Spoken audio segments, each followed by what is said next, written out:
शेतकऱ्यांनी स्थापन केलेल्या शेतकरी उत्पादक कंपन्या आणि जागतिक बँक किंवा आशियाई विकास बँक अशा प्रकल्पांना मदत करणाऱ्या जागतिक पातळीवरच्या संस्था यांच्या मदतीने महाराष्ट्राच्या वेगवेगळ्या भागामध्ये शेतकरी उत्पादक कंपन्यांनी विविध प्रकल्प सुरू केलेले आहेत। याच्यामध्ये जे कोरडवाहू धान्य उत्पादक शेतकरी आहेत ते किंवा जी साधी पिकं आहेत म्हणजे जशी राजमा, नाचणी, ज्वारी किंवा शेवगा अशा पिकांच्या करता मूल्यवर्धित असे प्रकल्प किंवा असे उत्पादनं तयार करून त्यामार्फत शेतकऱ्यांनी तयार केलेल्या मालाला चांगली किंमत देण्याचा प्रकल्प काही लोकांनी चालू केलेला आहे।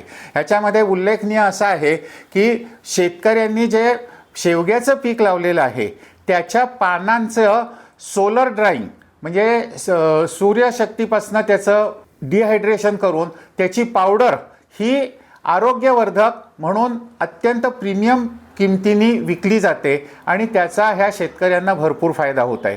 तसंच ज्वारीचं पॅकिंग हे श्रिंक पॅकिंग म्हणजे एअरटाईट असं समजा जर का केलं तर ज्वारी ह्या पदार्थाला सुद्धा चांगली किंमत मिळू शकते आणि त्याचा शेल्फ लाईफ वाढू शकतं। त्याच्यामुळे उत्पादित झालेला माल हा अधिक काळ चांगल्या रीतीने राहू शकतो आणि तो जास्तीत जास्त कस्टमर्सपर्यंत दर्जेदारपणे पोचू शकतो। अशा उपक्रम काही कंपन्यांनी तयार केलेले आहेत। ह्याच्यामध्ये राजमा ह्या पिकाचाही समावेश होतो।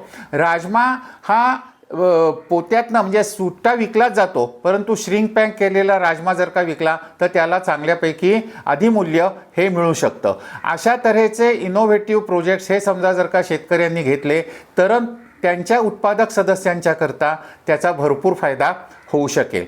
अशाच तऱ्हेचा उपक्रम हा मूल्यवर्धित प्रकल्प करण्याकरता स्ट्रॉबेरी, आंबे, चिक्कू ह्यांच्या पल्पपासनं तो निर्जंतुक करून हवाबंद डब्यातनं तो पुरवायचा असा प्रकल्पही महाराष्ट्रात सुरू केलेला आहे। ह्याच्यामध्ये विविध उत्पादनं घेणारे शेतकरी आणि त्यांच्याकडनं वेगवेगळ्या सीझनमध्ये म्हणजे जी कारखाना किंवा फॅक्टरी तयार केलेली असते त्याचा वर्षभर वेगवेगळ्या सीझनमध्येही वापर होऊ शकतो। ह्याच्यामध्ये समजा फक्त आंब्याकरता जर का पल्प मेकिंग युनिट बघितलं तर ते फक्त एकाच सीझनपर्यंत चालू शकतं, परंतु ही जी फॅसिलिटी केलेली आहे ही 4-5 वेगवेगळ्या प्रकारची पिकं जी 4-5 वेगवेगळ्या सीझनमध्ये येतात आणि त्याच्यापासून जर का आपण पल्प तयार केला तर तो वेगवेगळ्या लोकांना आणि वेगवेगळ्या मार्केट्समध्ये आपल्याला देता येतो। ह्या उपक्रमातनंही शेतकऱ्यांना त्यांच्या पिकाकरता उत्पादित मालाकरता चांगली रक्कम मिळू शकते आहे आणि त्याच्यामध्ये बऱ्यापैकी रोजगार निर्मितीही झालेली आहे।